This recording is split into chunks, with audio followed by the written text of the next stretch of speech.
श्री स्वामी समर्थ. तुळशीची पाने तोडताना या नियमांचे पालन करा. आयुष्यात कोणत्याही अडचणी येणार नाहीत. तुळशीच्या रोपामध्ये माता लक्ष्मीचा वास असतो, त्यामुळे घरात तुळशीचे रोप लावणे आवश्यक आहे. तुळशीची पाने तोडण्याचा काही खास नियम पुराणात सांगण्यात आले आहे. हिंदू धर्मात तुळशीचे रोप हे खूपच पूजनीय आहे. मान्यतेनुसार दररोज सकाळ संध्याकाळ तुळशीच्या रोपांची पूजा करून त्याला पाणी दिल्यास साधकाला शुभ फळ प्राप्त होते.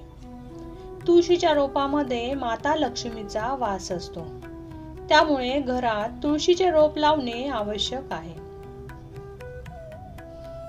सोबतच तुळशीची पाने तोडण्याचे काही खास नियम पुराणात सांगण्यात आले आहेत.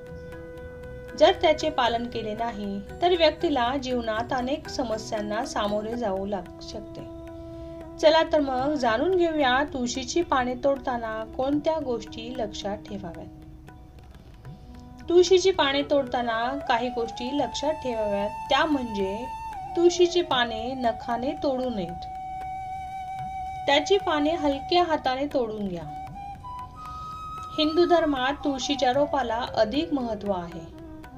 या वनस्पतीमध्ये सकाळ संध्याकाळ तुपाचा दिवा लावण्याची परंपरा आहे. शास्त्रानुसार अमावस्या, द्वादशी आणि चतुर्दशीला चुकूनही तुळशीची पाने तोडू नयेत.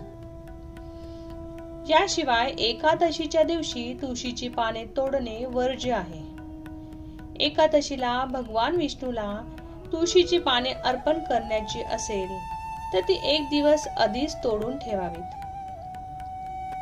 तुळशीचे रोप सुकल्यावर ते जमिनीखाली पुरून टाकावे किंवा नदीच्या वाहत्या पाण्यात सोडून द्यावे.